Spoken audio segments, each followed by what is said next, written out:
Let's go! Alright, that was... You're just gonna make me do some editing right off the bat. I have to edit that out now. I was trying to be excited for episode 3, Jared. I was trying to keep myself awake through my own excitement. But yeah, you can edit it out if you want. It's so annoying. We could have... What if it was like the first episode? The first episode was so glorious. It was like the least editing. It was just like we had a magical first take and everything just went perfectly. Kind of perfectly. Kind of perfectly. That's true. Yeah, it has gotten subsequently worse as time went on. There's so much more editing, and I haven't edited the last one yet. Like, at this point of recording this one, and it's just, I'm dreading it a little bit, because the first one was so nice, and I know this one will be so awful. But, anyway. But you know what's not awful? What? Our website. Our website, that's true. It's not awful. It is acceptable. It is good. It is good. Yeah. So we do have a website, and we've had this website probably since they've been coming out, but we haven't talked about it on the podcast yet because, you know, we've been recording these way, way, way before they come out. So, but at this point, we finally figured out our website will be thegoodpodcast7.wixsite.com/good. So you can go to that domain name and find us there, and we will be posting our podcast there. And links to YouTube videos, and there's also a contact page there that you can type in your name and your email address and a comment to us, and it will go directly to thegoodpodcast7@gmail.com, and you can just directly email that email. Yeah, and unlike a certain U.S. senator from Florida, we will actually reply to you if you use the contact section on our website.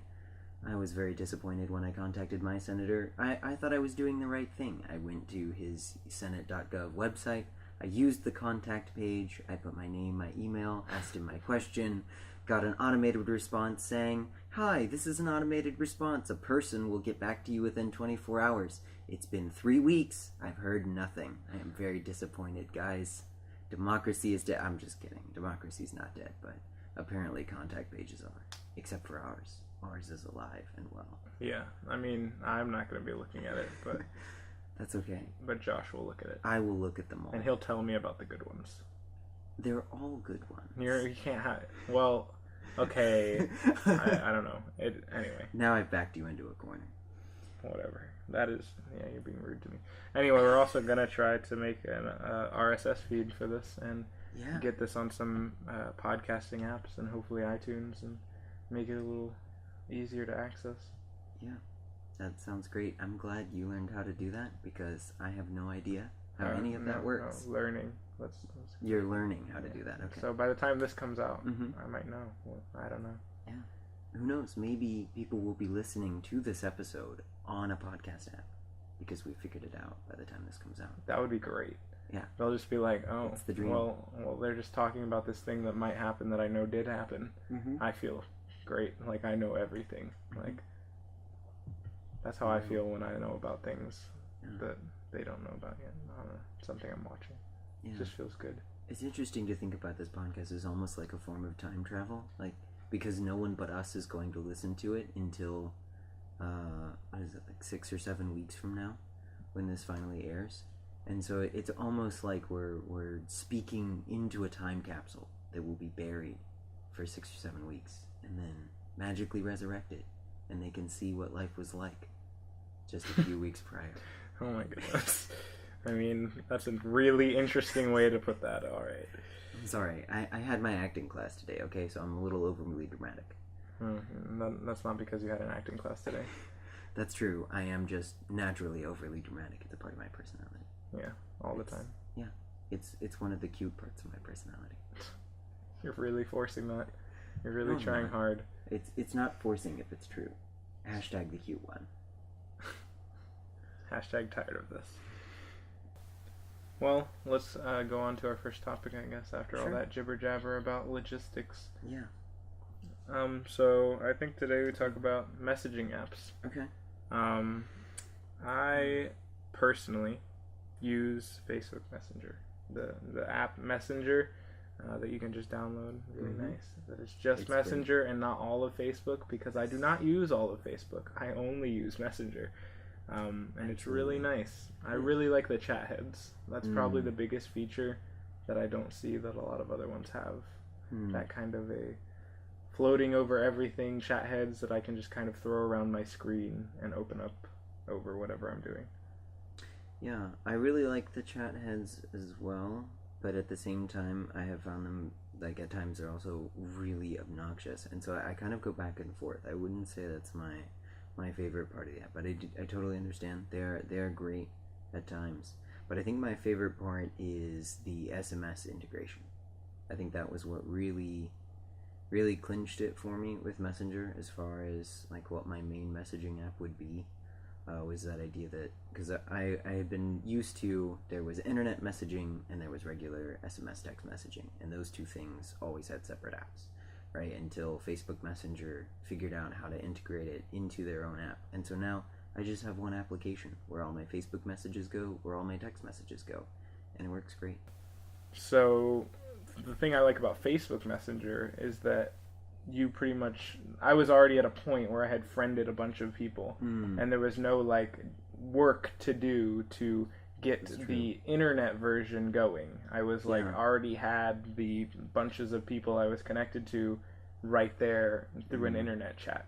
Yeah. That was not SMS, but was just an internet chat that I was already connected to them. I didn't have to do any extra send me your name or username or whatever so that I can punch it in and do, message you online right now instead of through SMS. But it was already done that way, and then you could just integrate SMS in, and I like that too, where I have one app. I have one app for my online messaging and my SMS messaging, and it's really interesting because I find myself using SMS for certain people and Messenger for certain people, and but it seems like most people I know use one of those two as their main form of messaging, so it just works out for me to be on Messenger. Yeah.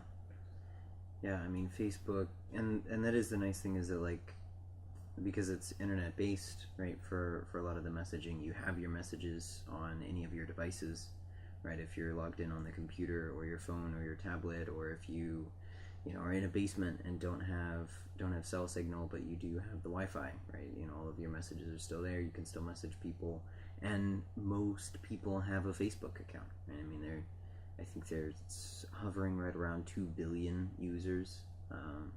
So I mean, they're definitely on their way to global connection, not domination.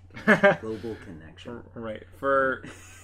So you're saying about 2 billion, that's people who have Facebook accounts? Like, that was a really rough estimate, Yeah. They're hovering around that number. I don't remember if they've gone over it yet or they're about to go over it. But yeah, they're right around that number of individuals who have Facebook accounts. Okay. I think another really rough estimate is the number of people who use Messenger monthly is somewhere around 1.5 billion, which is really high. That is incredibly high. That's a ton of people. Yeah. So it makes sense that most people I encounter use that or SMS or whatever. But there's also another huge competitor, which actually both of us do have, but only for a specific reason. Yep. We do not use it regularly, but we both own WhatsApp. Yes. And that is also around 1.5 billion monthly users. It is. So that would be the main competitor. Those are the two biggest for sure. Yeah, and what's interesting to note there is that Facebook actually owns WhatsApp.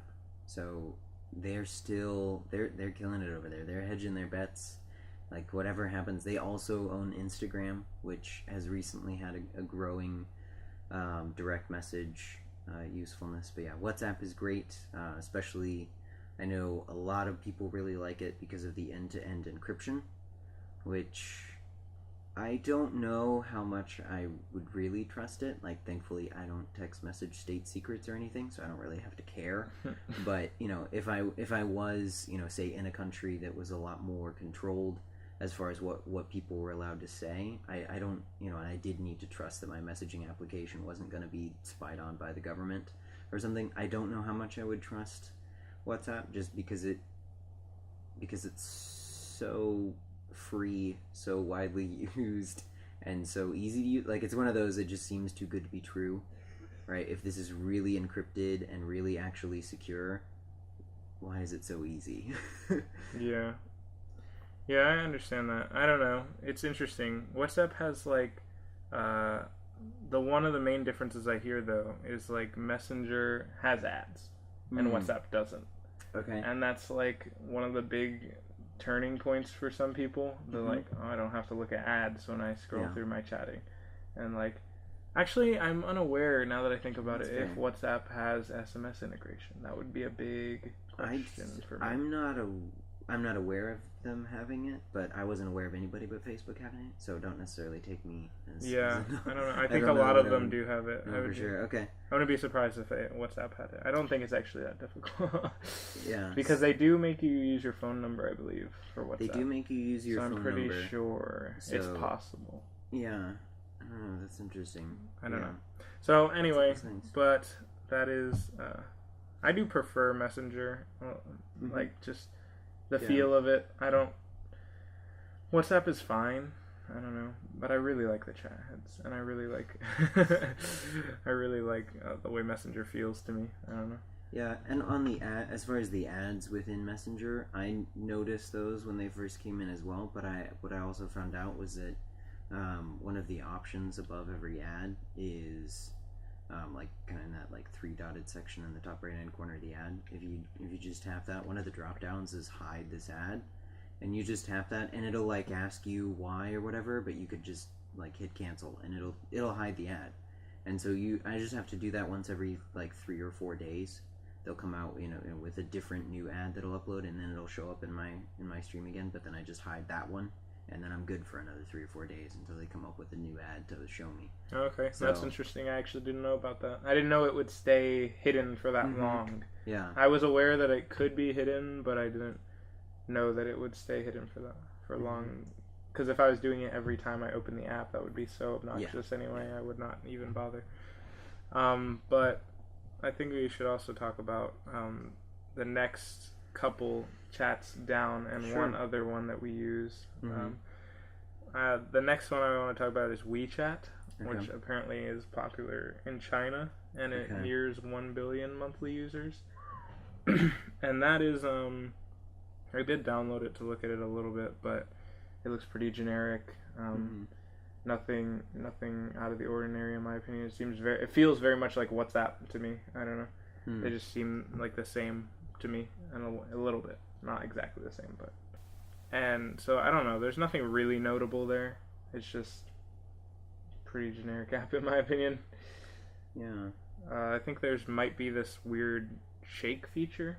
So you can shake your phone and like connect with somebody else who is shaking their phone at the same time. And it's like a random person, just to like have a random conversation with somebody. That's cool. So I actually did try shaking it but nobody else was doing it, and I don't know why, or if it's just not like nobody uses that feature or something. I don't know. So anyway, it's interesting, but seems actually very useless and something I would never touch. But you know, I don't know. Yeah, that's a cool feature. Interesting little feature there. But besides that, it seems pretty normal. It has some kind of posting feature to be social media like, and a lot of these apps try to offer many different kinds of sticker galleries and such to choose from. So that's one of the things they do. The next one we can talk about is Line. Line is, I don't know, just another generic app. I did look through the settings and see that in the theme shop they have a couple free options, and one of them is a dark mode, which is nice. Okay. Looks nice. But I don't really know. It just reminds me very much of all the other messaging apps I've ever used. So I don't know. Nothing very notable to say about this one. Okay. But this one I think has around 300,000 monthly users, so something like that. It's significantly lower, so it starts to drop off from there. Yeah. So those three, WeChat and Messenger and WhatsApp, seem to be the ones that you would find most people using on a regular basis. So I don't know. When I look at them, I just really prefer Messenger, and it's probably partially just because it's what I've always used. Yeah. And that's just one of the things that factors in. It's what I'm used to. But I think what it really comes down to for me is those chat heads, and the fact that I was already connected with a bunch of my friends over Facebook, so there was no work to be done to be able to connect with them on Messenger. So very easily transitioned into that, and once they had SMS integration, that was pretty much it. Yeah. That's the only app I use for messaging of any kind. I love Facebook Messenger. I have had a very odd, I guess, journey through a whole lot of different messaging applications over the years. As you know, Jared, I've always been a bit of a social butterfly, and I'm also, I don't know, I guess you could say I'm an accommodating person. So when if I met someone new and wanted to be able to message them or whatever, I would just use whatever they were using. And if it was a new app, then I would just download it and start using it so that I could message them. Like, it didn't really bother me. So I've tried a whole bunch of different stuff over the years. I remember the first messaging app I used, even before I got a Facebook account at all, was back in the day. Gmail had a chat feature within like your email inbox, and it was kind of like the precursor to, I guess, what would now be Google Hangouts, but this was back before it was separated out. It was like GChat or something. It was very original, very old school. That was kind of fun. That was my first kind of soiree into instant messaging, and it's been an interesting ride ever since then. Yeah, I think I recall, because I had Yahoo Mail, and I've always had Yahoo Mail, and I remember way back, that was also one of the first messaging apps I used online. Was through integrated in the mail, like you had to be in your it logged into your mailbox, but it had like instant messaging basically. I do remember using that through Yahoo also, so that must have been a very similar kind of thing. Yeah, that was kind of fun, man. Those were the days. Little 13-year-old Josh having fun in the G chats with his friends. Yeah. That sounds really interesting. Who did you talk with? Just some close friends of ours. I mean, it was just people, because it was through email. It was done through your email address. So it was almost like emailing them, except you had a chat box instead of just an endless thread of emails. So it was a lot more convenient. Right. But yeah, it's really funny because there's like pretty much as soon as I got a Facebook, I almost immediately stopped using it, and so it's almost like kind of like I was talking about, it's like a little time capsule, and I can go back and see how 13-year-old Josh used to talk, and oh gosh, it's a bit of a nightmare. I remember like a year ago, I looked back just for the fun of it at a couple of my conversations that, and man, dude, I really think that you should pull one of these out right now. You don't have to pull out a really bad one. You should just read one right now for everyone to know what you're talking about. I think you can. I think you're just trying to talk yourself out of this. Maybe. I don't know. You should take a look, see if you can find that. But I will get us started on the last messaging app we'll talk about is Google Hangouts, and that is I don't know how I feel about that. We use it for a very specific group, and that's the only reason we both downloaded it. And it's fine. I don't know. It's just. What's your issue with it? Wait, because I like it. I don't. It's just another messaging app I have to have. I just don't like that. That's what I really don't like about it. It's not that I don't like the app itself. It's that I don't like just having bunches of messaging apps when I feel like we could just do it over Messenger.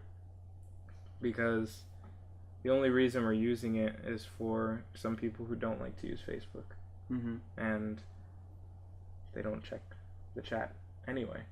So so that eliminates that problem. If that's the case, I feel like we could just use Messenger. It would just be one less app on my phone. I don't know. It's not incredibly annoying. It's fine, but it's whatever. Yeah, I don't know.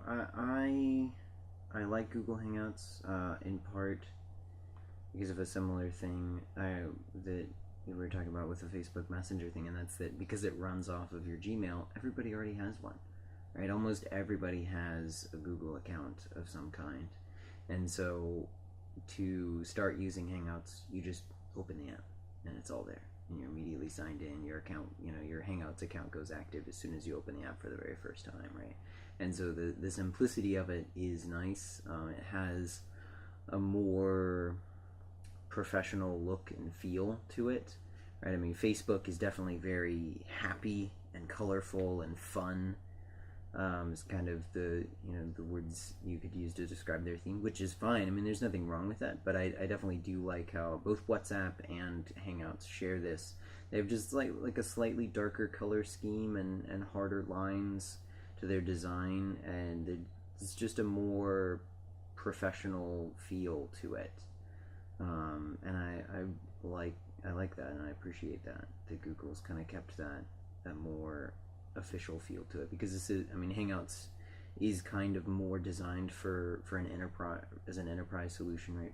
It's more of a business focused kind of application. So I don't know. I understand that. I understand that feel that you're talking about. There is a feel that Google Hangouts and WhatsApp have that Messenger doesn't have. It has a different feel. Mm-hmm. And so you would say that you prefer that feel? I do for some things. I mean, obviously, if I'm wanting to have a happy, fun, frilly conversation about just fun stuff, right, then Messenger is great because it really facilitates that kind of thing. But if I'm wanting to set up a meeting, right, or talk business kind of stuff, then Facebook Messenger just feels like not the right place, right? It's not as inviting for that more kind of professional attitude. Okay. I guess I could understand that. I don't have a lot of conversations like that, so I guess I don't feel the need to use something like that, so I'm just enjoy Messenger's feel more, just in general. Even when setting up little things, it's not like super professional, so yeah. I feel like you can still get some task-like things done in Messenger without it feeling inappropriate. I don't know. Yeah. But, so you would say Messenger is your preferred app? Yeah. I think we'd both say. Yeah. Yeah, definitely my daily driver messaging application. I still have a whole bunch of other ones. Let's see, my folder on my phone I call it communicating. And I've got WhatsApp in there, Google Hangouts is in there, Skype is still in there, as well as Google Duo, which is kind of nice. It's essentially their version of FaceTime, so it's a video chat service. And then Marco Polo is also in there, which I don't know where you would categorize that. They call themselves a video walkie-talkie. So that one's pretty strange. That one again is one of those like I would never pick this, but because of someone who really does enjoy it, and I am accommodating and happy to use what they want to use. Yeah, that's pretty much why I don't only use Messenger for that exact reason. So, yep. Yeah, I mean the other apps are fine. They're totally usable. Some people could definitely prefer them, and I could see why. Yeah. But Messenger is definitely for me. Yep. Did you find any of those? I did not find any of the Google Chats. I tried to find it. Not very hard, probably. Not super hard. But I think that I would have to pull it up on a computer, which, as we discussed last episode, I don't really have. I use my Android devices, so I guess we found it. One of the limitations of being Android only is that it's a little hard to get to your Google Chats from the early 2000s. What a bummer. How unfortunate. You need to go buy a computer right now. I mean, that's it. As soon as we finish recording this episode, I'm just going to have to go get a Windows machine. Like, it's just going to have to happen. I mean, clearly, I can't live without my Google Chats. Oh, yeah. Get it. Like, max out your credit card if Amazon you have to. Prime shipping. Here we go. Like, let's do this. I need that one-day shipping. Whatever the fee. Let's get it. Doesn't matter. You need it, man. Yeah, man. I'd go down to Best Buy right now, actually. That's true. Yeah, let's do it. No, I'm not going with you. I mean, okay. We're gonna take this podcast on the road, guys. No. Mobile episode here. Oh my goodness. Josh journeys to Best Buy. See, that was interesting. We were actually talking about that the other day.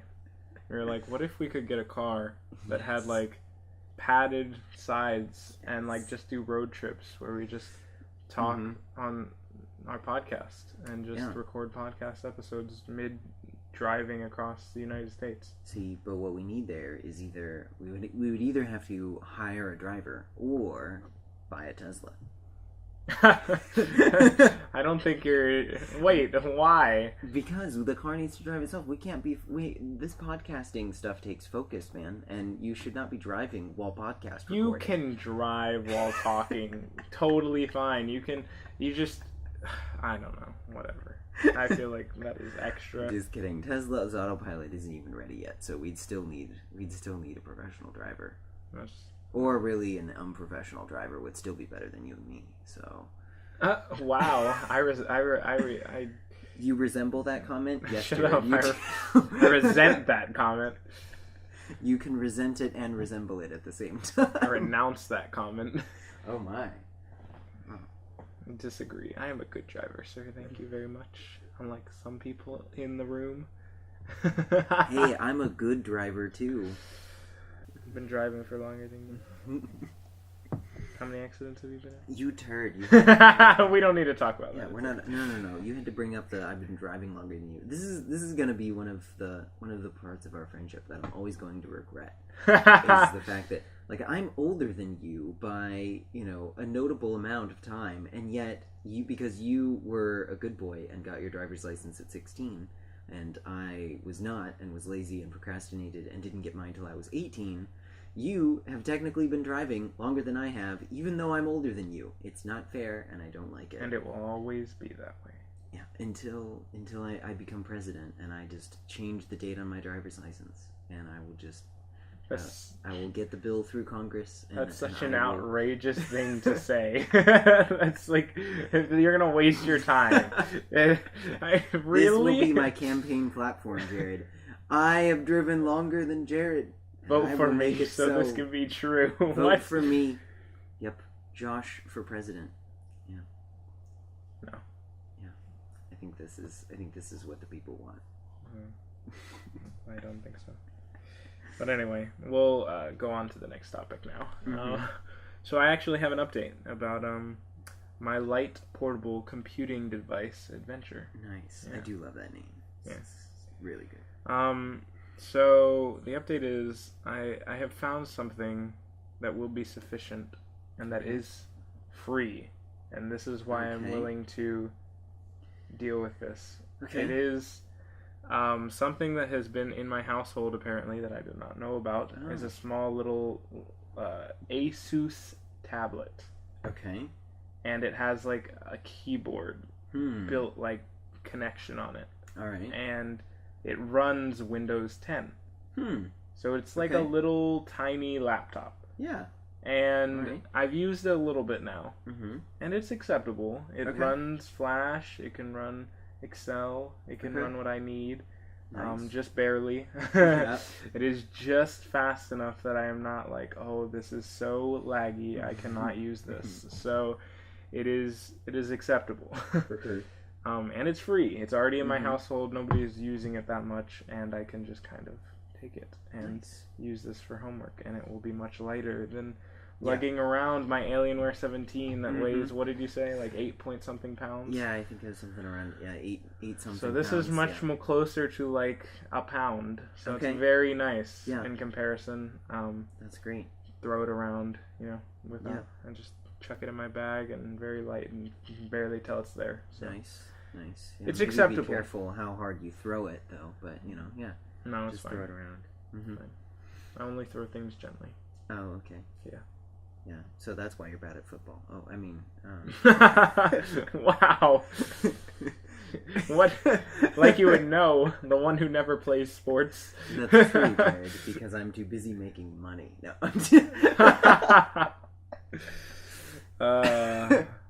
But anyway, this device is very acceptable. That's awesome. It's very good. It's much better. Much, much, much better. I'm very happy Okay.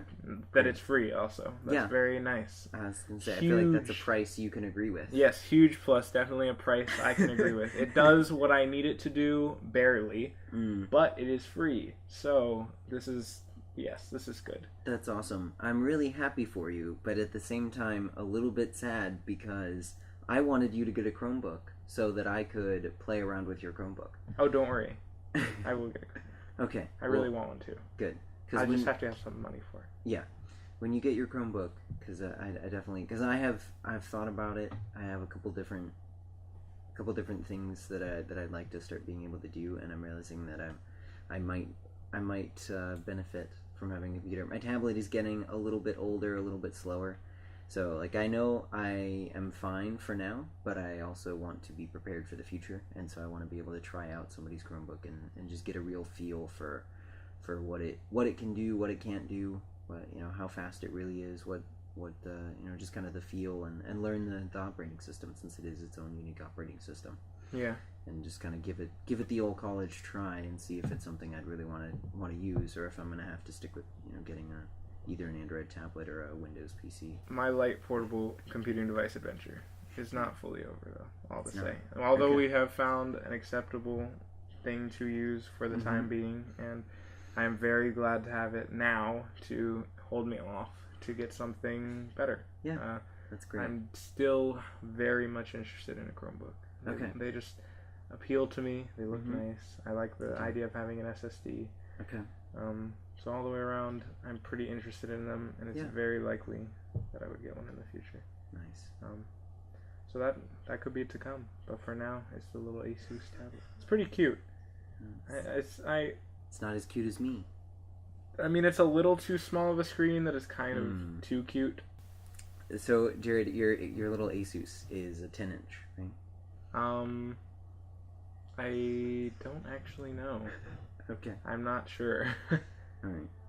Yeah. I don't know. I have found the 10-inch size to be really good as far as tablets, because I feel like anything bigger than that is too big to hold comfortably.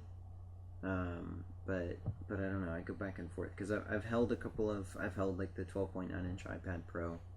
Right, I've tried it out for a few moments before, and it felt a little too big, but it was weighted really well. And so I think like maybe iPad can pull it off, but I feel like anything else, if you're trying to hold it like a tablet, now obviously if you're using it like a computer, right, or like a laptop, then the more screen the better, pretty much. Right. Is the universal rule. The more real estate. Yeah, since I'm going to be setting it on a Surface anyway. Yeah. All that matters is, how much does it weigh while I'm carrying it. Yeah. As long as they can keep that low, it doesn't matter how actual big the screen is dimension-wise. Like, it just matters how can they handle the weight while still having a bigger screen. Like. Okay. So those things do, change proportionally, but but there have been some really good laptops that have come with pretty decently sized screens and still stayed very light. So yeah, I'm excited for the future of computing. It's a good path we're on. Yeah, it's definitely getting better. So, for now I have that. I'm pretty sure it's around 10 inches. Okay. Little Asus. It's nice. A little keyboard. Nice. It actually has one USB port. Which is okay. Nice. That is nice.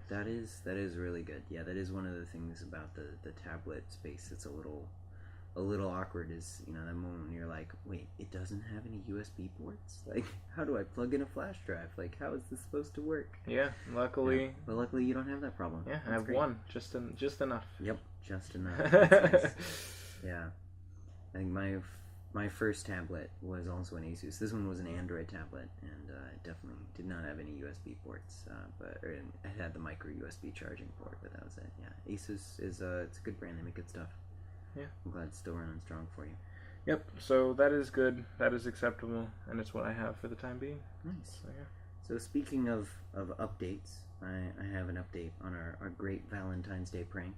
Mm-hmm. In between the recording of episode 2 and episode 3, I did take my trip off to the college to meet with a group of friends there, including our fellow who we got the joy of pranking.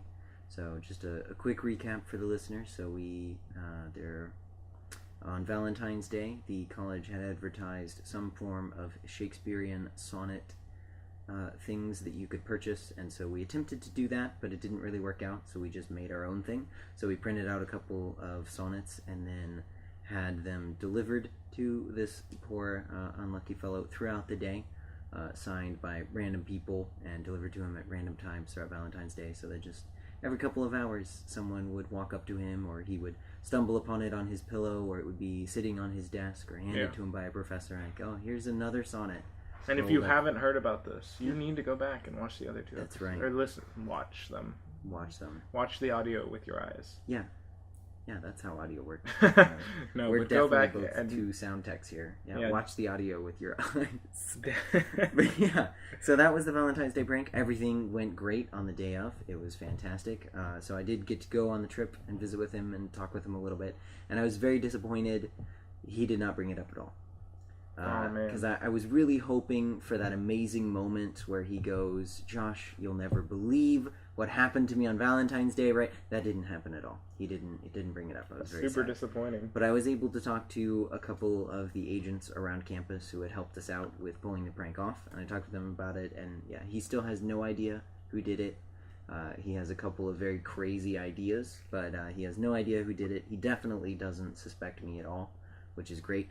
So I cannot wait until he's listening to episode 1 or 2 or 3 of the podcast, and he hears the our pre-planning of it all and realizes, wait a second, they're talking about me, and I can't wait for the moment when I get that phone call of, it was you this whole time. It was you. I can't wait for that. So wait, once that happens, are you going to? Is he going to listen to this? Yeah, I'll definitely be sharing it with him. What if he and doesn't tell listen him, to it? Then that's true. If he doesn't listen to it, then He'll we'll just all be never very know. sad.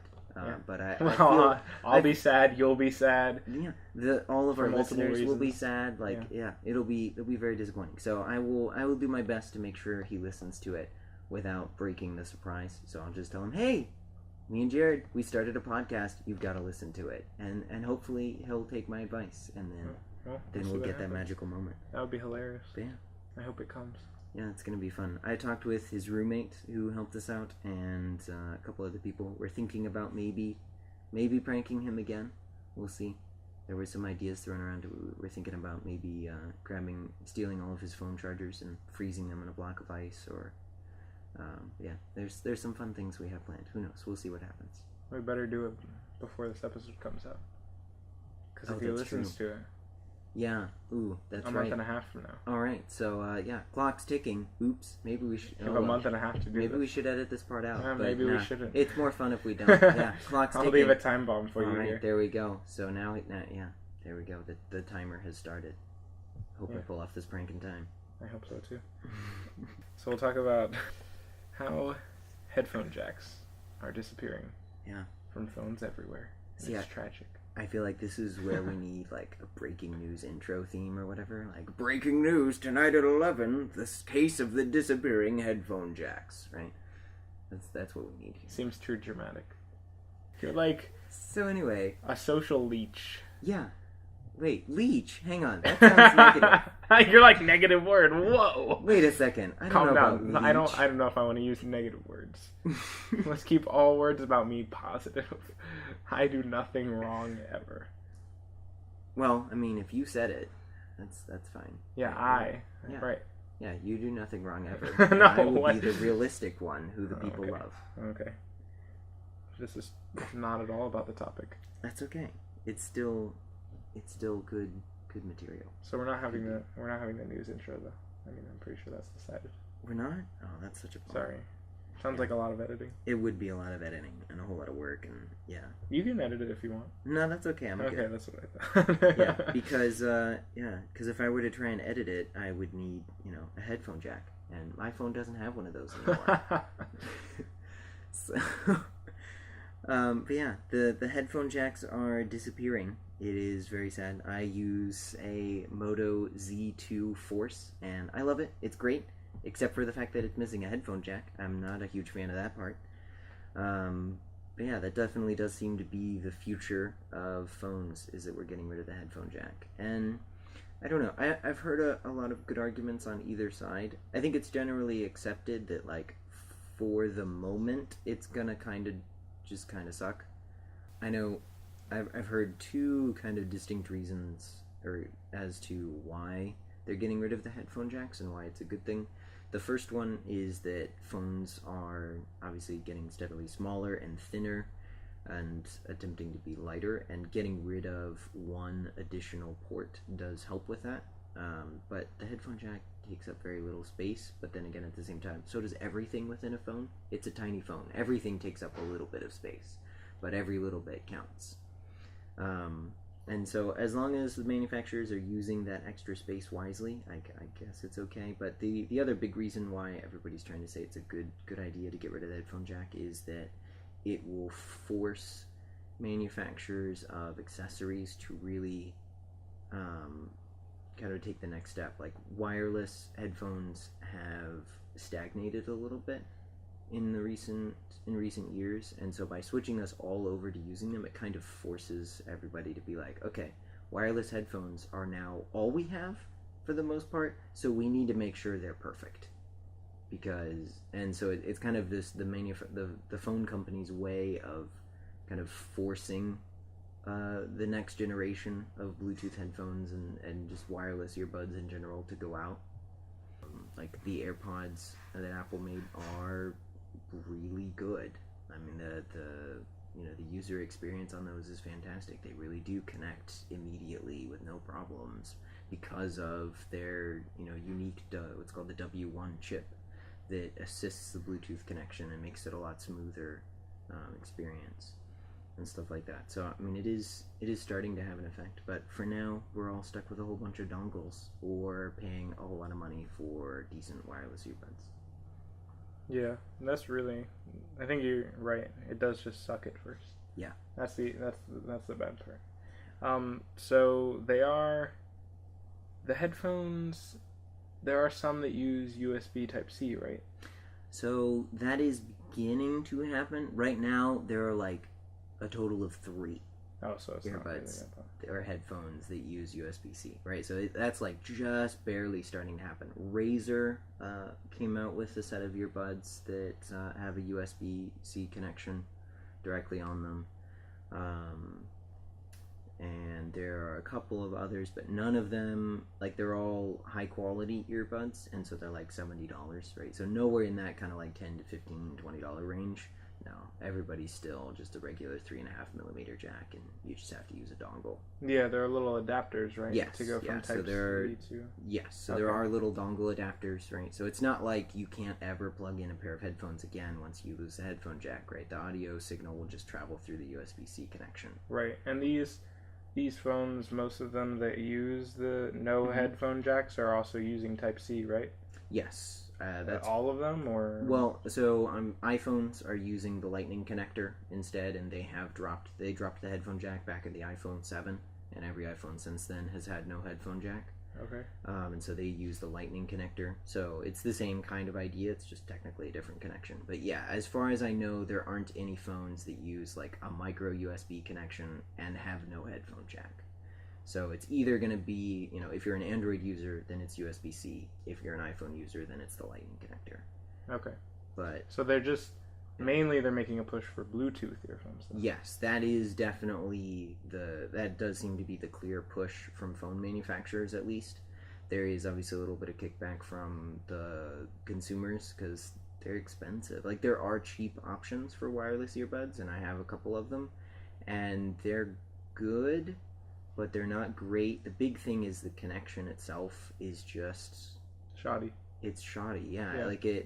Like connecting it takes time, right? And so and definitely more time than plugging in a pair of earbuds used to take. Right. And then even once it is connected, you can have all kinds of issues with it disconnecting, or just dying really quickly, or so all kinds of things. That's definitely the other thing. Battery life is a serious issue that I run into. Once the connection is there, I don't really have any issues with it usually. Okay. And so, like, I mean, the effective range is the real effective range is like 10 feet. They'll advertise 30 feet, but that's in like ideal conditions. If you're in the middle of the ocean or whatever, you can be 30 feet away. Like, but if there are walls and, you know, other Wi-Fi signals around and, you know, whatever other, you know, interference and stuff, then it's about 10 feet. But I mean, if you think about it, when was the last time you were more than 10 feet away from your phone? Right, it's totally Right. fine. Yeah, That doesn't. right. That's So, not the. right. That's The not the range isn't really the issue, and it does have a good connection. I'm not an audiophile, so I don't really know too much about how the sound quality part works. I'm assuming there are some limitations to how good the sound quality can be, but I know we're already at the point where, I mean, to notice the difference, you're talking about using $400 pair, you know, sets of headphones anyway. So that's, you know, knocks out most of the population. So most people don't care, right? And if you are a true audiophile, you're probably not listening to music with your phone much anyway, just because the phone itself has trouble running high quality music. Yeah, I did have a cheap pair of $5 or $10 Bluetooth headphones. Mm-hmm. They are very shoddy. Like, Okay. the battery life is garbage. It's just, I don't know. This all the way around, the experience is very poor. I'm like, Okay. never. I don't know. They were like, "Ooh, this looks interesting. This sounds fun." Like, Mhm. "Oh, Bluetooth headphones." Ooh. Yeah. And then it was just no. I never want to use them. I always want to use my wired headphones because they're just quick. I plug them Mhm. right in. They work right away. There's no issue. No charging them. Yeah. Just quick and easy, and what I'm used to. And yeah, my experience with those really cheap ones was awful. And Mhm. I just don't know much about the higher end ones and how good they really work and what's the Yeah. battery life on like even more expensive ones, because I know that battery life is just a thing that we have a problem with in general when it comes to phones, when it comes to Yes. every piece of technology. Battery life is just one of those things that we really have not figured out as well as some of the other things we have figured out about Yes. technology. And so I just feel like with such a small little device, a little wire, a little tiny area where you're charging it, like most of these things must have a terrible battery life, even the expensive ones, I feel like. In real use, I have gotten about right around 6, a little over 6 hours. Is usually what I'll get of continuous use out of them. It's pretty good. Yeah. So, and I realized, like, at first, even when I saw the advertised 7 hours, I was like, I feel like I listen to music more than 7 hours. Like, I feel like I listen to a whole lot of music. But I realized that in practicality, I don't really listen to that much through my earbuds, right? Like, often I'm driving, and so obviously I'm not using those while I'm driving. And so then I switch to being connected to my car. And the standby is really good on them. Like, I can use it for a couple hours and then not use them for a few days and then go back to them, and there hasn't really been much loss, right? So they don't really have the juice slip away passively. Like, they're there whenever you're ready for them, and they don't take a long time to charge at all. They charge up in like an hour. Okay. And You so, said those are about $20 to $30. Yeah. Okay. That sounds pretty good. That sounds Yeah. like something I should keep in mind in the future. Yeah. I've been very interested in them. They do sound like very good if you get a really good pair. Like, let me just have these earbuds that I don't have to have all the way connected to my phone. They just hang in my ears, and this is good. Like, yeah, I understand how this could be really good. I'm just like, but I have to make this investment. And then what if I end up with something crappy and it doesn't charge well and I lose battery life all the time and the audio quality's bad, and it's just like I've just been so skeptical of all of them right now and staying away. Like I don't know, and I know I don't listen to a ton of music through my earbuds, so I'd be fine with 6 hours practically, like that actually holding and like not really slipping away with time just passing. That would be pretty good for me. Like 6 hours would be acceptable. I think that sounds like something I could use. So maybe I'll get that pair and try those out. I don't know. Yeah. The one thing I would love to see, and I'm sure we're gonna get it very soon. And again, Apple leading the pack. Their AirPods are already ready for this, but is wireless charging for the earbuds. I'm not a huge wireless charging fan. I just don't get it. Most of the time when my phone is charging, I want to be using it. And if it's on a wireless charging pad, I can't use it while it's charging, right? And if it's overnight, then I plug it in, right? The physical act of putting the cable in the port isn't obnoxious to me at all. I don't really care Like that's not a problem for me. So I don't really understand the wireless charging for phones, but for the earbuds, I'm definitely down for that. That sounds like a great thing to do, because it's so small, right? The general form factor for a lot of wireless earbuds is it'll be the two earbuds and then just a wire connecting them, and then at some point on that wire will be like a little, almost like a rectangular box kind of tacked onto the wire, and on that is, you know, your volume up and down, your play pause, as well as the charging port. But they make that box as small as they possibly can because they want it to be, you know, less obtrusive. But that also means that like the charging port, you know, and then they also want to make it slightly water resistant, so they have like a rubber flap over the charging port, and so you've got to like pull that away and then push the cord in, and it's just like it takes 2 to 3 times as long to plug in the charger for. Now obviously we're talking about like this would be measured in milliseconds, right? But you know, it is still 2 to 3 times as long to plug in my earbuds, and those, obviously I'm not using those while they're charging. So if I could just, you know, kind of gently just drop them onto a wireless charging pad and then bam, they're charging, that would be great. I would love that. I would totally put one of those at my bedside, and you know, I get home from work, or I get home, you know, get back from a run or whatever, and I just take them off and I drop them on the pad, and I don't have to think about it, and they're just there, and then the next time I want them, I pick them up and they're ready to go. Right? So AirPods are already ready for this, so I can't wait for the other manufacturers to catch up and jump on board with that. That'll be great. Okay, that's interesting. I don't know. I do not see how you are so far differentiating like the phone version from the. I'm like. They seem entirely different to me, though.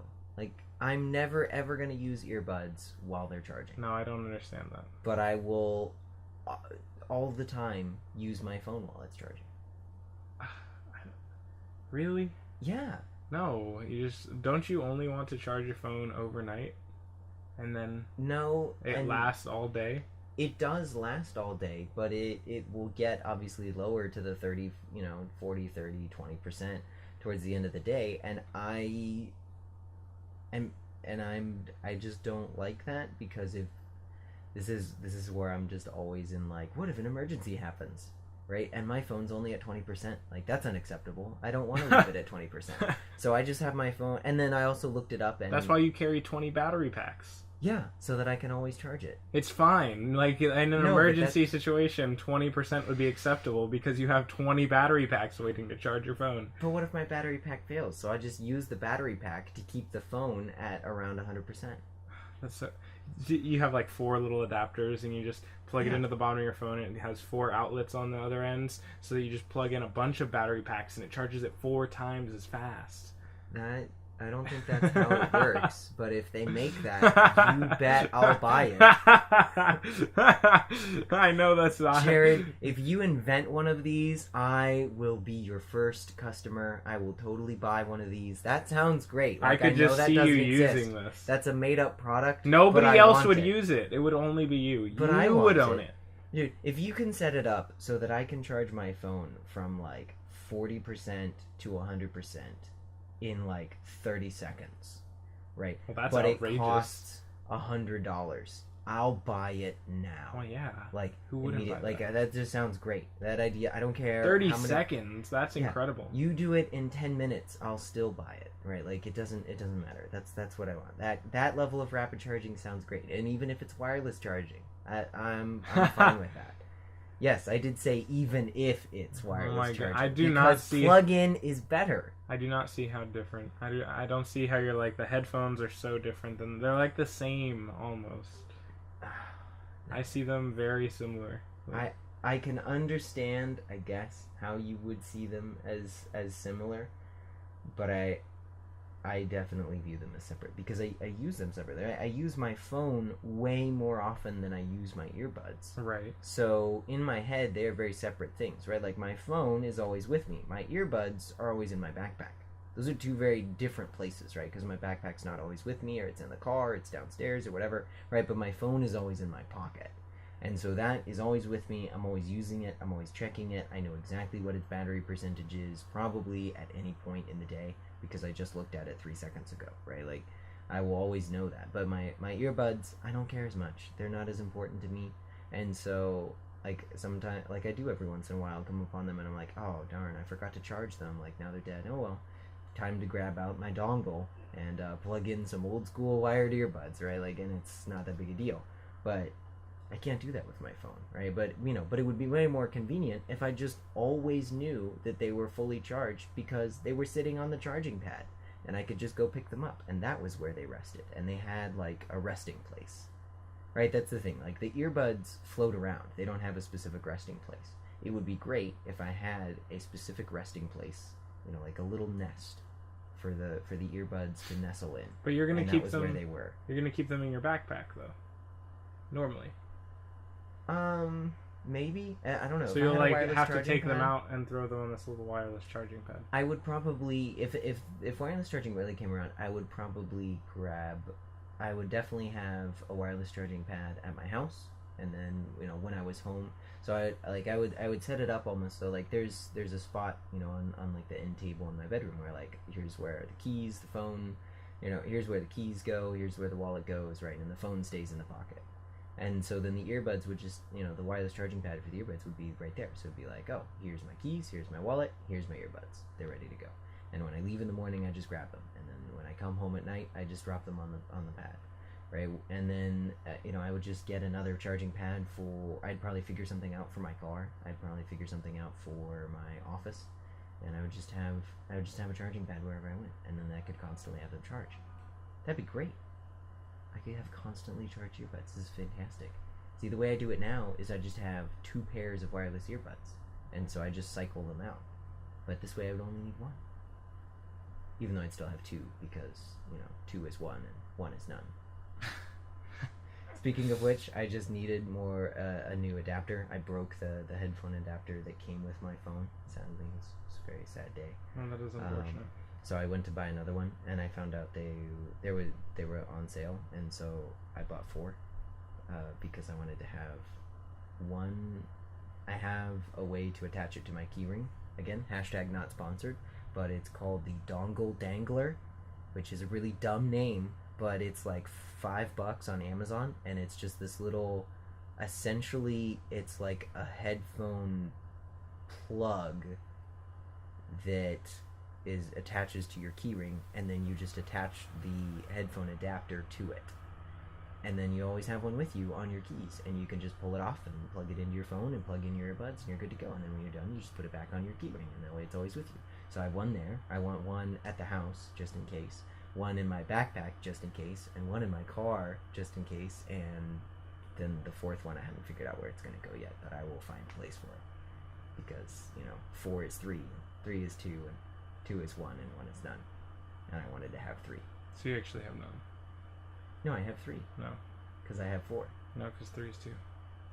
Yeah. I'm just kidding. That's funny. I understand that. I understand buying multiple things sometimes. 4 seems excessive, but okay. Yeah, it was a Fair little enough. excessive. I was just happy that day. But back to, I understand, so with the headphone jacks going out, I do get, there was something you said a little bit earlier that was to the extent of, this will kind of force the headphone company, or headphone companies or whoever is going to make headphones to be like, all right, let's try to figure out how to make really good Bluetooth headphones, because that's going to be the biggest appealing headphones right now. Yeah. Now that there are no jacks, the annoying adapter thing, oh god, nobody's going to want to do that. And nobody really seems to be going the Type-C route, like let's just make a straight Type-C connection. Plus, that would eliminate charging your phone and having headphones plugged in at the same time, which is awful. So you definitely shouldn't go that route. So it does spur the growth of Bluetooth headphones, which I do see value in that. So that makes sense. Yeah. Yeah, that's cool. So we should see some better headphones to come, and we should have some better options in the near future USB, because of that. USB Type-C, making a better world. You can use that if you want, whoever it is that's in charge of USB. I know it's some like... You always act like everybody company. listens to this podcast. Because one day, everyone will.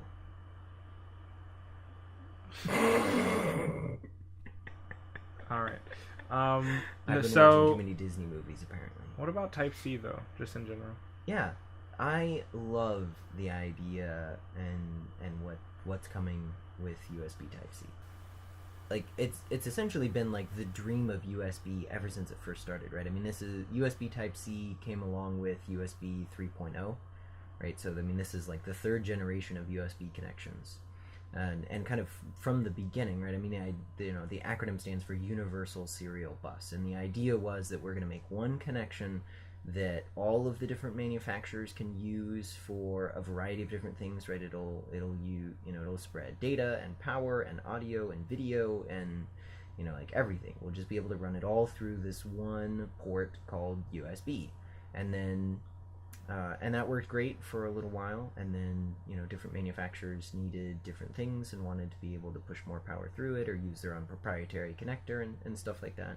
But USB-C is really like the taking the universal part to the next level, because it is able to the transfer speeds are insanely high for Right. just about everything, right? I mean, you can pump almost as much power as you could ever want through that. I mean, there are talks of powering entire like televisions and stuff through USB-C, and then as far as the like data transfer and just flat data transfer is fantastic. It's going to replace, I mean, essentially it's eventually going to replace all of the 3.5mm headphone jack stuff. We're already seeing that, right? It's going to replace all of the regular USB 2.0, 1.0 kind of ports. We're already seeing that. It's going to replace a whole lot of power ports. We're seeing, all the latest MacBooks are charged through USB-C. I believe the Pixelbook is as well. So like laptops, phones, computers are all getting charged through USB-C. Video game consoles. Yes, so that is kind of the next rung of the USB-C takeover, is to get into this idea of essentially replacing the HDMI connection, which Isn't the cable capable of that already? It is already capable of it. It's just I don't understand why it's such a big. Can you run HDMI and power through a single cable? So this is where we start to hit the limits of my knowledge on this stuff, but as I understand it, yes. Because if that's the case, Yes. I don't understand why isn't everything literally using this? So everything will soon. You just got to give it another year. It's just or that transition time. Yeah, the transition time takes a while. The other thing is like if you want to power, for instance, again, hashtag not sponsored, an Xbox with with USB-C, you still gotta plug it into the wall and the TV. So you're still gonna need two cables anyway, even if both of those cables are USB-C, right? Okay. And the biggest draw of USB-C is that it's way smaller than almost everything it's replacing. That's true. But on something like an Xbox or a TV or a Blu-ray player or a Nintendo Switch, except they are using USB-C, they Yes. are going for it. But With still a regular HDMI because Yeah. TVs still use HDMI. yes, right. But so when you're talking about an Xbox, Blu-ray player, or TV, right? You don't need to save that much space. Like there's a whole lot of space to work with, so they don't have a huge incentive to switch yet, right? Because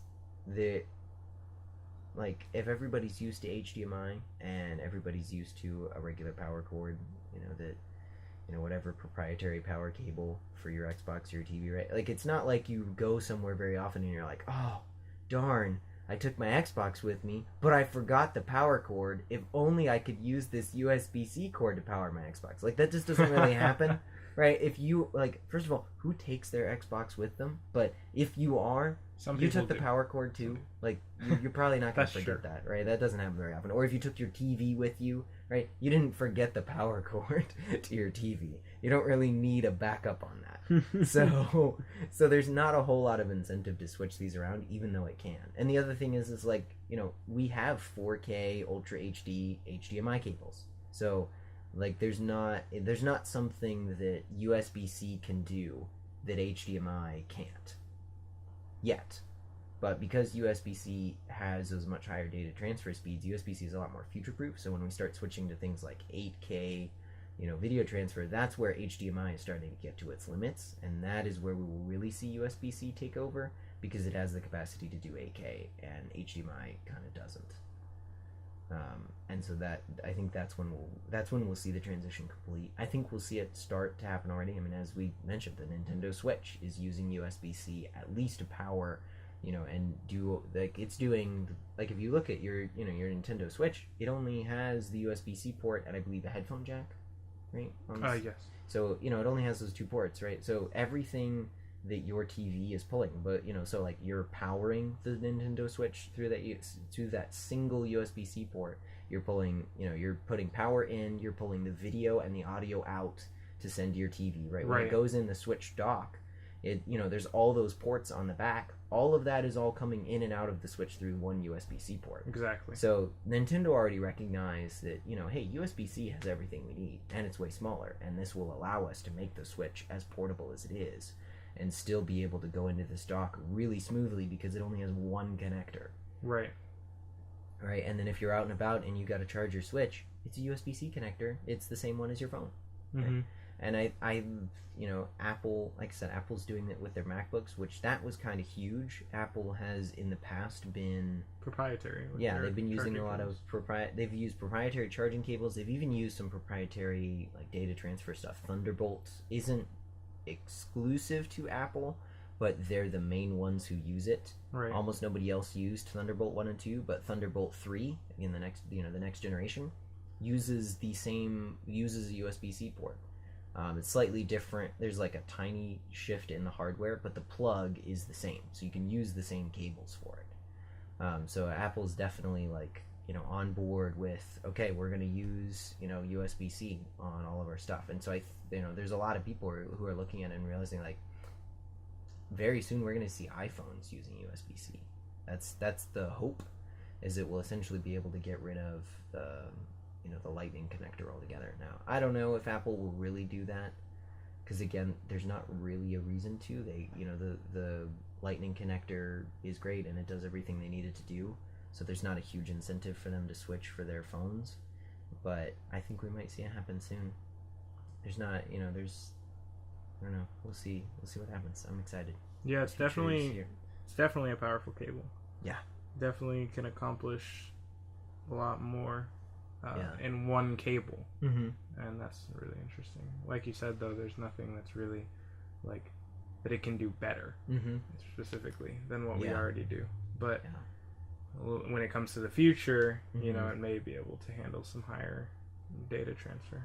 So I'd be interested to know, I don't know if you know anything about this, does the cost to produce them, or is it more to produce a USB Type-C than like your standard power cable for a TV or HDMI cable?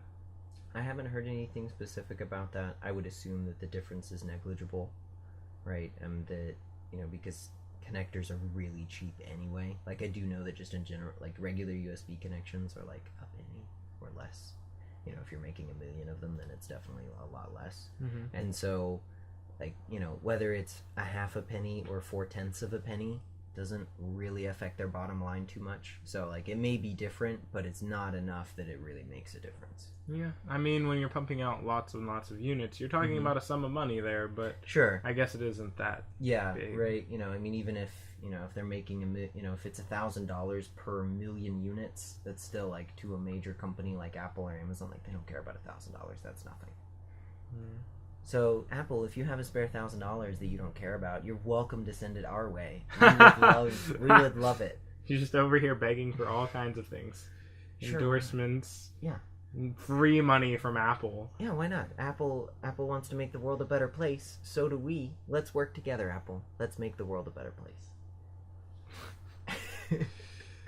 For $1,000, I'd start using an iPhone. Sure. What? You just pay I'll me sell to my use soul. your... I'm just kidding. This is outrageous. You're selling out right now. This is capitalism. I'm selling out on the air. I'm just kidding, guys. Okay. Android for life. Unless they, unless Apple pays me more. Well, Type-C will definitely be coming in then, though. Yes. It'll be the it is. future. It is the unavoidable future. I'll never forget the first time my first phone that used USB-C. Like, my first experience with it was the Nexus 5X. And that was it was a really good feeling. Like I knew what USB-C was at some level, but when I got it and I looked at it and I was like, it's reversible. Like there's no right way up. Like it just works. And I plugged it in and it started charging at like this ridiculously high speed, and this is amazing. It just feels good. Yeah, and I was the first person kind of that I knew of in my circle of friends to use USB-C, and so I just felt like I was like, I'm holding the future in my hand right here. Like, this USB-C cable, this is the future. This is gonna be awesome. Everything's gonna be okay. Like I do think they're coming. I do think they're very nice. They're just the fact that they're double-sided and you just can't.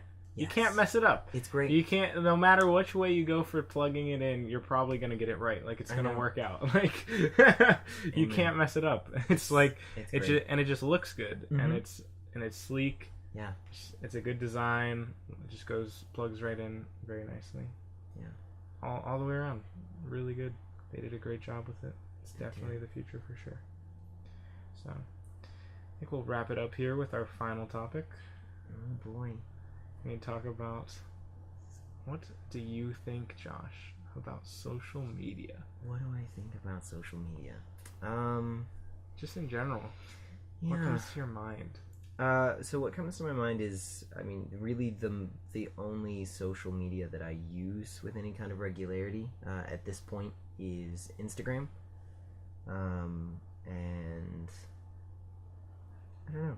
I like it. I think I like the idea of being able to stay connected with people that I normally wouldn't. Right? There are a lot of people who, either they live in a different state or even in a different country, right? Who I've gotten to know, and I'm able to maintain some level of relationship with them because I can see what they're doing. I can see what's going on in their lives, and they see what's going on in my life, and we'll comment on each other's posts and swap likes and stuff like that, and we're able to maintain some level of connection, even though we're not seeing each other in person. And I think that's really good. I definitely enjoy that capability that's been afforded to us by social media. There are definitely plenty of downsides.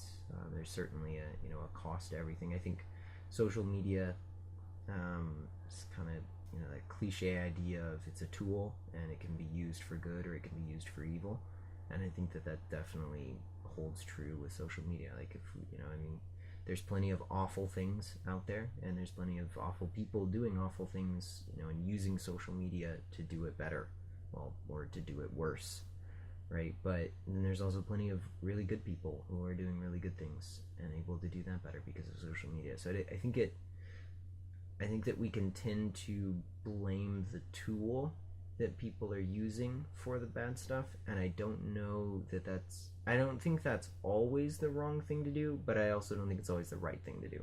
I think we need to be really careful about blaming the tool for, and saying, oh, if we didn't have Facebook, we wouldn't have cyberbullying.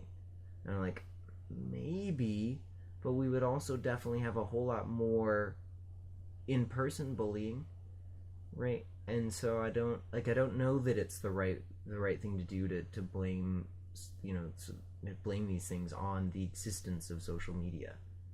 I don't know about that. So I feel like you would not have to have the internet. Like, the internet couldn't exist if you wanted to have no cyberbullying. There would be something somewhere, some form of something where there would be cyberbullying. Yeah. So that's just what I'm saying. Like, right, this is a tool, and you have to choose how to use it, and some people are going to choose to use it the wrong way.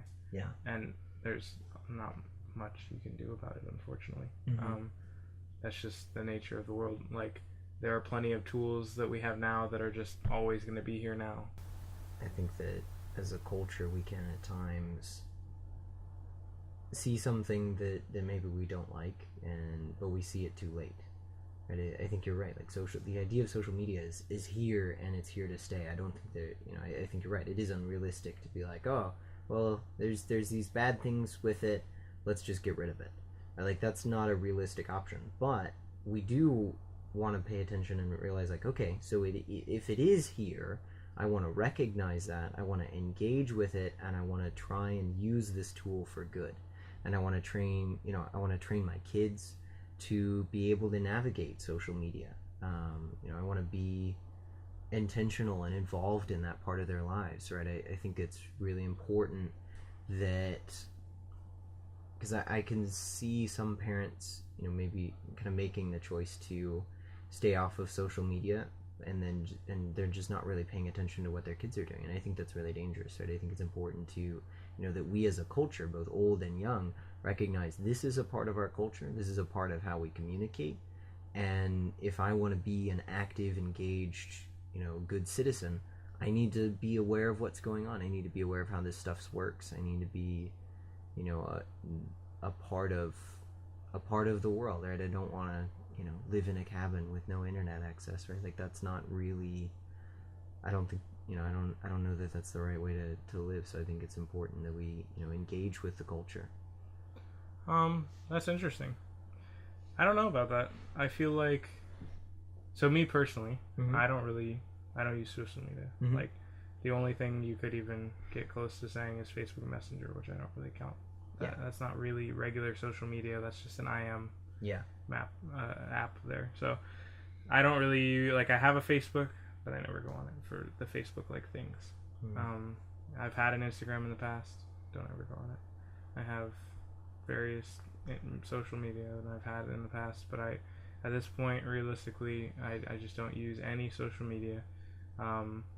And I see how there could be value in keeping up with people and such, but it's just a little too time consuming for me. I just can't, and it doesn't feel like that valuable a connection, in my opinion, to stay. You're only like vaguely connected, in my opinion. You're not, if you were to keep up an IM with this person, that would be far more valuable, in my opinion, and that's much more difficult, but more valuable to me. And I would be more willing to give time to that, though, than the vague connection that really feels kind of like almost nothing to me. That's how it feels. It's okay. I mean, I can see how it could be a useful tool, and I'm not saying it's worthless to be that vaguely connected. I'm not saying that that's not, it's just a different level. Like, you're still connected at some level, but it's just a level that I'm not worth it. Doesn't seem worth it to me to invest in, but I don't know. And to stay, there are a lot of things that come through on social media and just through the internet. There's a lot of data and information nowadays, and there's literally no way to keep up with it all. Every single thought and idea that is shared now, there's just too much out there. You just can't know everything that's happening in the world all at once. There are so many people out there, and with everything being connected via the internet, via social media, you just can't keep up. You're not going to be able to. So for me, it just feels like a worthless effort. And sometimes, like, maybe there are certain areas to focus in on to try to learn, keep up to date about, like, what's going on in my own government or something really specific to me, or the biggest world things that are happening, between countries or something like that. But those would be the only things I could see keeping up with, and that's not necessarily, it's kind of blending into social media now, which, world affairs and politicians and all of that is blending into social media because that's where people are. So the politicians came in, or leaders or whoever came in to be there where people are. I mean, there's just so much to go along with social media. There's all that aspect of it where there's just people, businesses, and everybody just coming in who's not, it started as a personal thing where it's like, I'm keeping connected with certain friends, and now it's become to the point where businesses are here and they're like using it as a tool of advertisement or a tool of campaigning.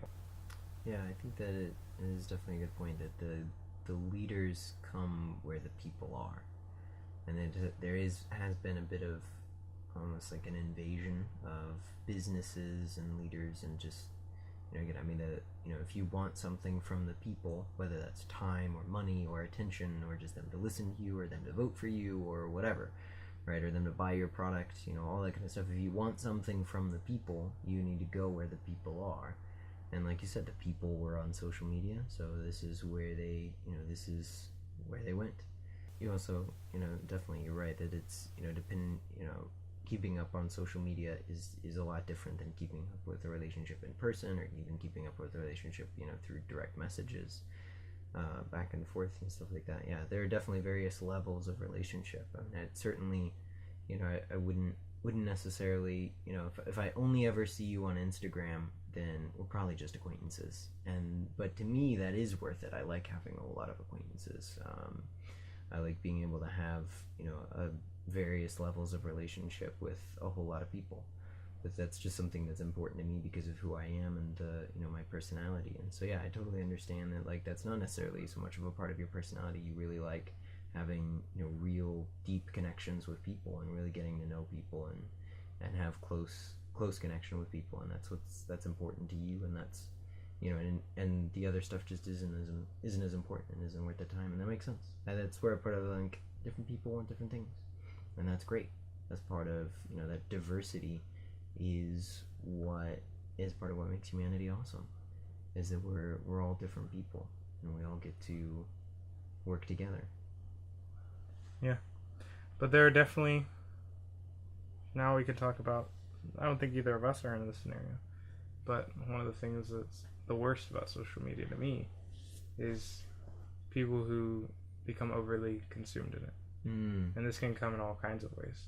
They can be overly emotionally consumed in it, where they're deriving all value from it, what other people who they don't know over the internet are saying about them or thinking about them, or just that they're spending ridiculous amounts of time on it.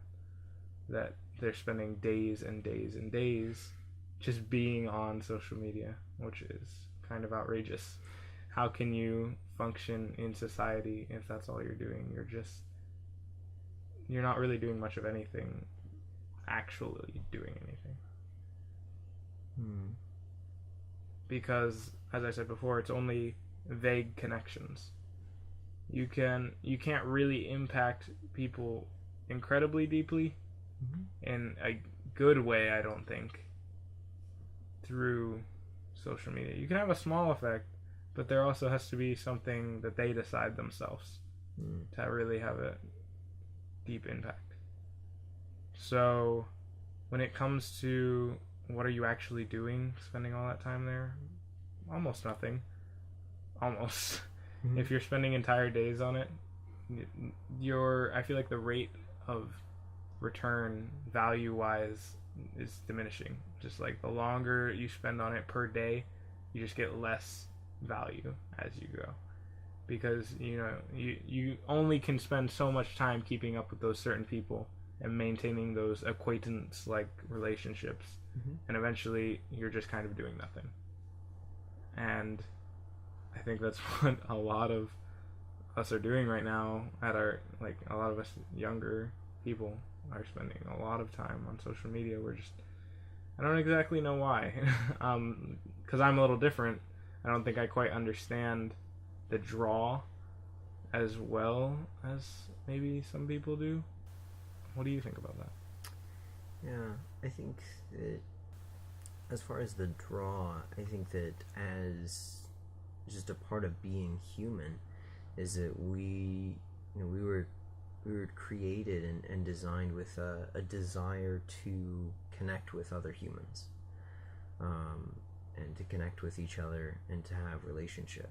I think that desire is just hardwired into us, and social media provides kind of, I feel like the best way to describe it is it's almost like strip mining relationships for that connection, right? So it's this way of just really lightly, kind of really easily buzzing into, just kind of scraping off the top of all of these possible relationships, right? Without really going deep or really connecting with anyone, or at least not anyone within social media. And it's this way of having a really light relationship and with a whole bunch of people, right? Because it's impossible to have a million close friends, right? That's just not possible. Nobody can do that because it takes a lot of time to have a close relationship with somebody. But it is possible to have 1 million Facebook friends, right? Or or 100,000 Instagram followers, right? And so and I think social media allows that possibility to get a little bit of human connection from each of those 1 million followers, and that makes us feel better, but not in a healthy way.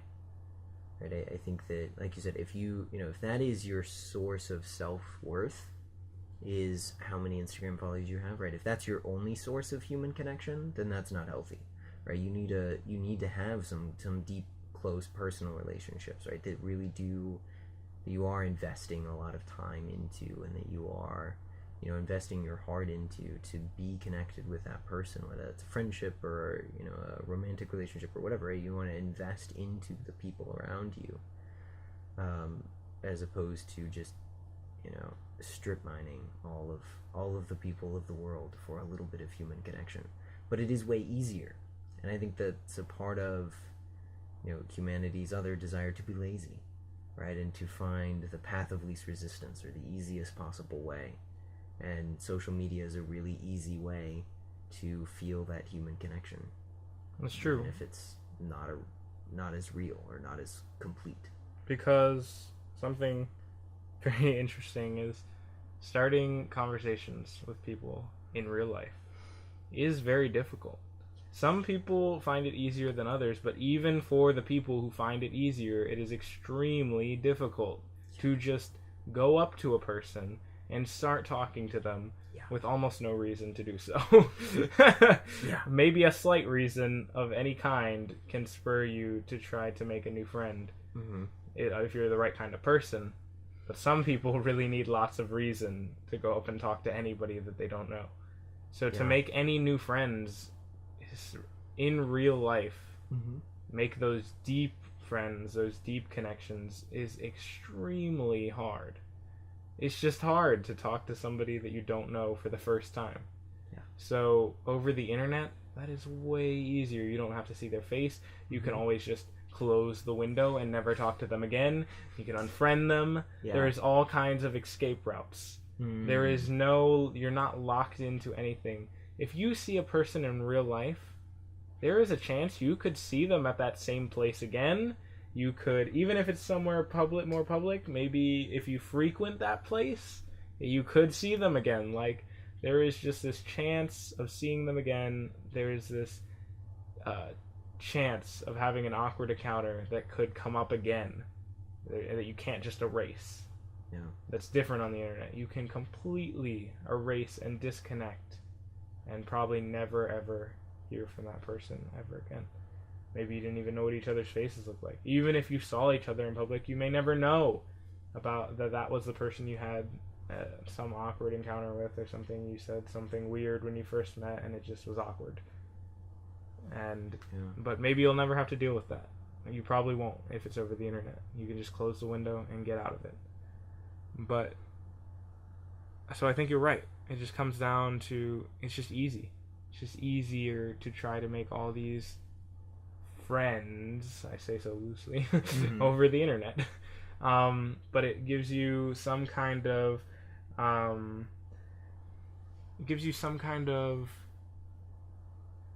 filling of that need for the deep friendships.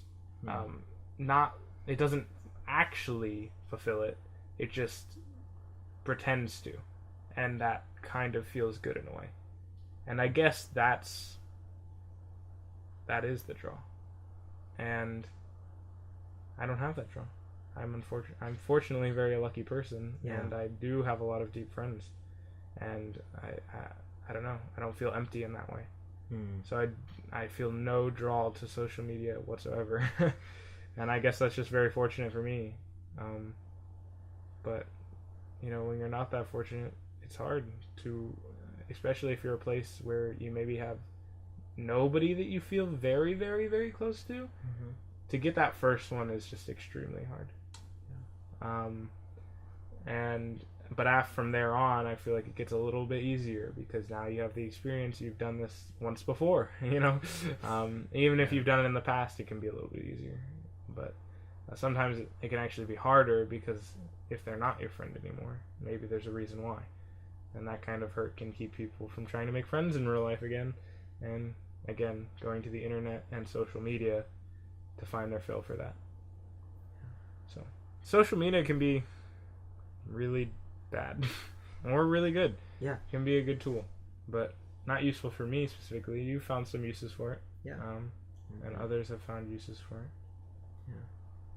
But it's very sad that there's kind of an epidemic of people who are getting hurt over the internet or trying to fill a hurt they have in the real world with social media. And maybe the takeaway could be nicer people in the real world, because then you might get a new best friend if you're a more open human being and you don't judge people as hard when they conversate with you. Because we have those thoughts in our heads. When somebody walks up to us with essentially no reason to talk to us, we go, our first thought will be, why are you talking to me? We just immediately question, should you even be talking to me? Like, what is happening right now? Yeah. We kind of get thrown off. But if you could just be more open to somebody who talks to you, be like, maybe this could be a future relationship. Somehow you thought that right from the beginning. I feel like it would make it easier on that person and on you to have a conversation with them. Yeah, I think that's really good. One of the best pieces of advice that I've ever heard for making friends is, and I mean obviously you could take this too far, so be careful with this one. But is to essentially pretend that you are already friends, and just act like you guys already know each other and you've known each other for years and you're comfortable with this person, and like even though you just met them, just pretend that you guys have been friends for years, right? And that, because there's a confidence level when we talk to someone we know versus somebody we just met. We're always scared and timid and not sure and don't want to say the wrong thing, and if you can just throw all of that out the window and just be like, oh, hey, it's you, Billy Bob Joe. It's so good to see you. I feel like I haven't seen you in forever, right? Like, maybe don't say these things because that sounds a little creepy, right? But, but if you can act like, hey, I've known you for years. Like, hey, we're friends, right? If you can act like a friend, then you will be a friend, right? And I think that it's important also to recognize that goes the other way. If somebody walks up to you and is talking to you, accept what they're saying, right? Like, be there to support them because they stepped out and came to talk to you. Encourage them, right? Be their friend. If they're talking about something, engage with them. Be an active listener, right? Ask them questions. Let them ask you questions. Answer honestly and openly. Like, have a real conversation and pretend they're already your friend, even if you just met them, right? If both of you are doing that, you'll be friends. Yeah. It's interesting, we were talking about social media, but now we're just like, wow, these bad things, I feel like we have to have a way that we can help our listeners solve if they have these problems. Yeah. We're just like, let us fix your problems, dear listener. If you happen to be like one that. of these sad people we were talking about. No, Jared, don't make it like that. Come on, man. We were doing so good, and then you had to put it like that. No, it's not like that at all, I'm Jared. just kidding. That is extremely dramatized. No, it's that we recognize that our society has an issue, and that we are a part of the society, and that we have this issue too. That's right? true. I do occasionally find myself spending too much time on social media. I do occasionally find myself looking to social media for that sense of human connection. And, this is an encouragement to me to remember, like, you know what? This is not a healthy source of all human connection ever, right? Like, this can't be my main source of human connection. I need to make sure that I'm investing deeply into my friendships and my relationships and into my family, right? And then we want to help the listeners do the same because they know the right thing to do. Right. And I think one of the, like I said, I don't really search for that in social media, but one of the areas I more so fall short is when it comes to the people, encountering them in real life, me being more hesitant to be like, do I want to invite this person into my life? Should I be a friend to them for no apparent reason? But there is a reason, and I think the reason comes down to the fact that every single person is extremely valuable. And I don't think you should ever value yourself more than another person. I Yeah. think you need to realize that you are equal with all other 7 billion people on this planet, and realize that, you're not the one special person because you're you. Mhm. You're just another one of these many people. Yeah. And there are some people who do it wrong and some people who do it right. And you should just strive to be one of the better ones. You should try your hardest. Yeah. So when somebody comes up to you, you realizing that they are as valuable as you are Mhm. will help you have an actual conversation. It will be, oh, this person is valuable. Mhm. I want to listen to what they're saying. Maybe we could be friends. This would be cool. Yeah. Because you value them now, rather than just being like, it's all about me, which we do so easily. I do every day. I mean, I'm the only person that I wake up, when I wake up, it's just me. Mm. When I go to sleep, it's just me. There are so many times where it is just me that it's so easy to become very self-centered and lose sight of the fact that there are a lot of other people on this planet and a lot of other valuable people who have other ideas and other opinions, and probably better opinions and thoughts and ideas. And Yeah, I think that's really good. Yeah, man. You, podcast listener, you are awesome. You are amazing, and you have good ideas, and you are really valuable, and we love you, and we care for you, and you should love and care for yourself, and you should love and care for everybody else. wow, I'm such not a gushy person at all. Every time, man, like twice now, I'm trying to have a special moment. That's all I said. I was just Like making a sharing comment love. about myself. No, you It's ruined fine. it. I didn't say it was bad. Me and the audience Or were having a wrong. great moment, and then you just came in and ruined it. It wasn't rude. I'm not mushy gushy like that. Not like Josh is. Josh is mushy gushy, but I'm not mushy gushy. That's what you said. Oh my goodness. No, I was being self-centered. I was just talking about me. Jeez. Why do you think it's all about you? It's not about me, it's about the audience. I was talking to the audience. I was telling them that they're awesome. Do you think they're awesome, Jared? I You think just they're want them awesome. to like you. I do. I want them to like me as much as I like them. Because that is a whole lot.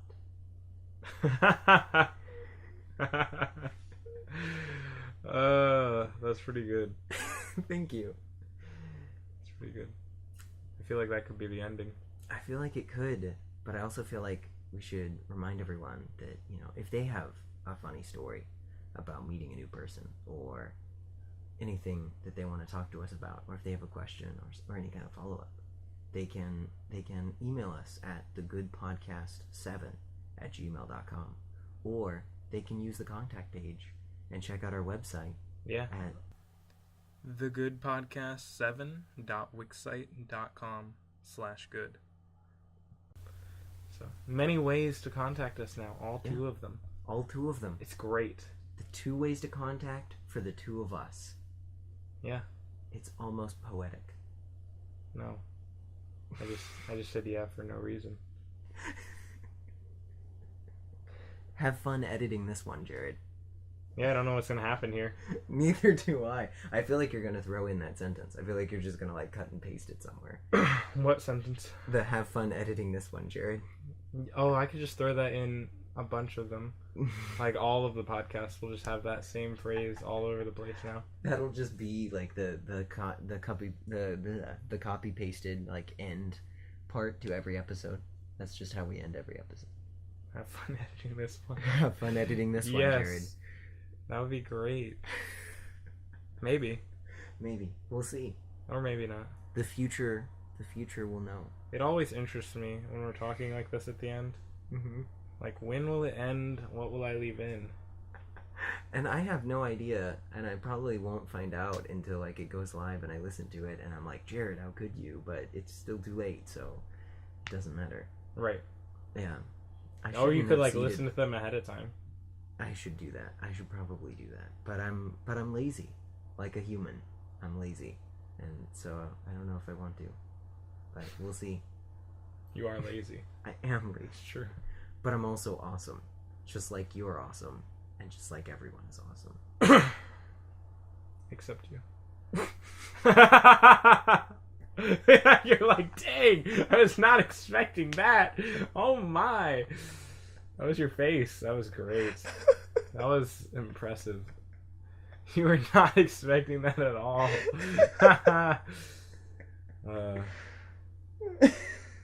The cute one.